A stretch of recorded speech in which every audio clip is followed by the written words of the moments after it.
అవునానుల్లా మిమ్మల్ని ఒక మాట అడుగుదాం అనుకున్నా మర్చిపోయినా. మన రాష్ట్రంలో వేరే రాష్ట్రపు బస్సులు ఏమైనా తిరుగుతున్నాయా? ఇంతకీ మన బస్సులన్నీ ఏడికి పోయినాయి? ఎవరన్నా కిరాయికి తీసుకున్నారా? ఏదన్నా మీటింగు గిట్లా సర్కారోళ్ళు వేరే పార్టీలో తీసుకుపోయిరా? సప్పుడు చేయరు. ఏంది సప్పుడు చేసేది? వార్త చెప్పాల్సి నువ్వు, మమ్మల్ని అడితే ఎట్లా? నువ్వే చెప్పు. అంటే మీకు సుత తెలియదా? మీకు తెలిసేమో. ఏదన్నా కొత్త ముచ్చడి చెప్తే అన్ని కలిపి చెప్దామనుకున్నా. సరే తీరి నేనే చెప్తా, ఇక చూడుర్రి. ప్రజాపాలన విజయోత్సవాలు రాష్ట్రంలో అంగరంగ వైభవంగా నింగిని అంటుతున్నాయి సంబురాలు.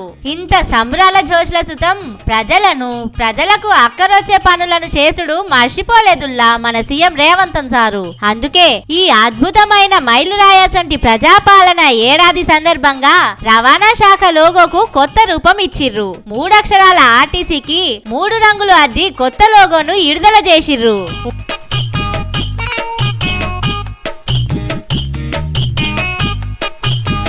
ఉమ్మడి రాష్ట్రంలోకి వెళ్ళి బయటకు వచ్చి తెలంగాణ రాష్ట్రం తెచ్చుకున్నాక తెలంగాణ అంటే ఏంటిదో చూడంగానే అర్థమయ్యేటట్టు ఆర్టీసీకి ఒక లోగోను తయారు చేసి పెట్టిర్రు. 10 ఏండ్ల సంధి ఆ లోగో మీద ఎసొంటి ఫిర్యాదులు పంచాదులు రాలేదు. దాన్ని మార్షాలని సుత ఎవ్వరు అడగలేదు.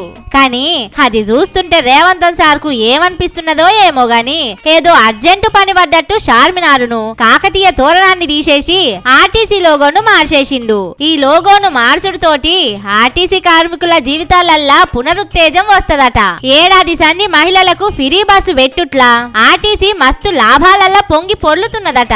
లోగో మార్చుడు కథ మంచిగానే ఉన్నది గాని రోడ్ల మీద ఉన్న జనాలకు, రోడ్ల మీద తిరుగుతున్న బస్సులకు అస్సలు పొంతననే లేదు. జనాలున్న కాడ బస్సులు ఆగుతలేవు, బస్సులు ఆగే కాడ జనాలు ఉంటలేరు. రాష్ట్రంలో తిరిగే బస్సులు తక్కువైనాయట. బస్సుల కోసం గంటలు జనాలు పడిగాపులు కాస్తున్నారు. కాలేజీకి, స్కూల్ కి పోయే పిల్లలు ఏలాడుకుంటా పోయి బస్సు టైర్ల కింద పడి జీవిడుస్తున్నారు. బస్సులు పెంచితే జనాలకు ఏదన్నా ఫాయిదా ఉంటది గాని ఈ లోగోలు మార్చుట్లా ఏం ఉపయోగం ఉంటదో మాకైతే అర్థమైతలేదు అంటున్నారు జనాలు. ఓ బస్సుల శాఖను చూసే పొన్నం సారు, జర మన రేవంత్ సార్కు మీరన్న చెప్పరాదుర్రి.